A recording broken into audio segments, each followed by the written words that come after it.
भगवद गीता अध्याय 3 कर्मयोग श्लोक 1 से 15 संस्कृत व हिंदी अर्थ सहित। श्लोक 3 अर्जुन उवाच ज्यायसी चेत्कर्मस्ते मता बुद्धिर्जनार्दन तत्की कर्मणि घोरे मां नियोजसी केशव। अर्जुन बोले, हे जनार्दन, यदि ज्ञान बुद्धियोग को आप कर्म से श्रेष्ठ मानते हैं तो फिर हे केशव मुझे इस भयानक कर्म युद्ध में क्यों लगाते हैं।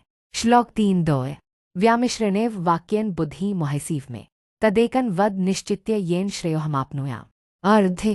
आपके मिश्रित वचनों से मेरी बुद्धि भ्रमित हो रही है, कृपया मुझे वही एक मार्ग निश्चित रूप से बताइए जिससे मैं परम कल्याण को प्राप्त कर सकूं। श्लोक 3 श्री भगवानुवाच लोकेस्मिन् विविधा निष्ठा पुरा प्रोक्ता मया नघ ज्ञानयोगेन साख्याना कर्मयोगेन योगिनाम्। भगवान बोले, हे निष्पाप अर्जुन, इस संसार में 2 प्रकार की साधना बताई गई है, सांख्य योगियों के लिए ज्ञान योग और कर्मयोगियों के लिए कर्म का मार्ग।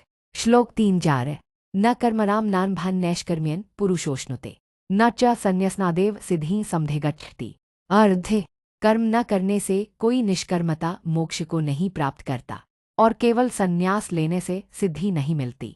श्लोक 3 न ही कश्चित् क्षणमपि जातु तिष्ठत्य कर्मकृत कार्यते ह्यवशः कर्म सर्वः प्रकृतिजैर्गुणे।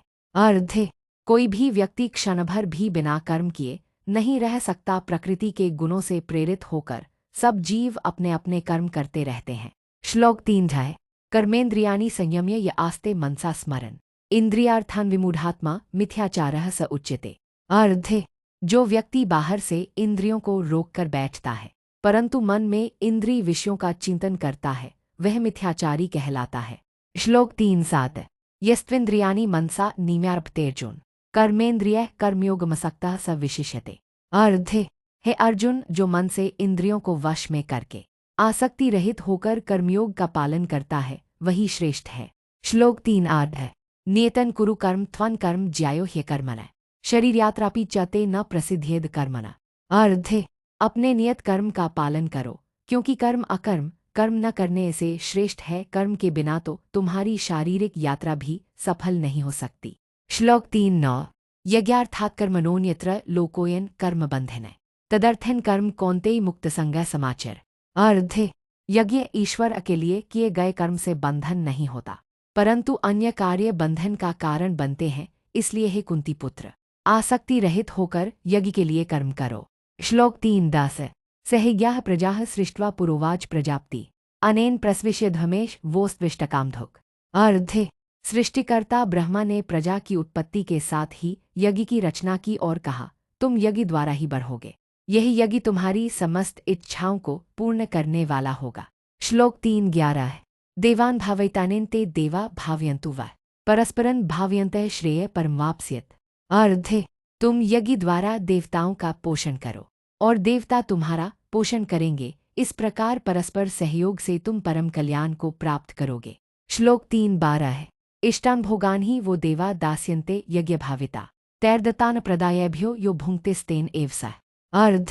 यज्ञ से प्रसन्न देवता तुम्हें इच्छित भोग देंगे, परंतु जो व्यक्ति देवताओं को दिए बिना उनका उपभोग करता है वह चोर के समान है। श्लोक 3 यज्ञशिष्टाशिनः संतो मुज्यन्ते सर्वकिल्बिषय भुंजते ते त्वघन पापा ये पचिन्त्यात्मकारणात्।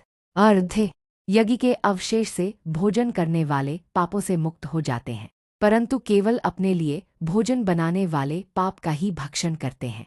श्लोक 3 अन्नाद् भवन्ति भूतानि पर्जन्यादन्न संभवः यज्ञाद् भवति पर्जन्यो यज्ञः कर्मसमुद्भवः। सभी प्राणी अन्न से उत्पन्न होते हैं, अन्न वर्षा से होता है, वर्षा यज्ञ से होती है और यज्ञ कर्म से उत्पन्न होता है। श्लोक 3 कर्म ब्रह्मोद्भवन् विधि ब्रह्माक्षरसमुद्भवम् तस्मात् सर्वगतं ब्रह्म नित्यं यज्ञे प्रतिष्ठितम्। कर्म वेद से उत्पन्न होता है और वेद अविनाशी ब्रह्म से, इसलिए सर्वव्यापी ब्रह्म नित्य यज्ञ में स्थित है।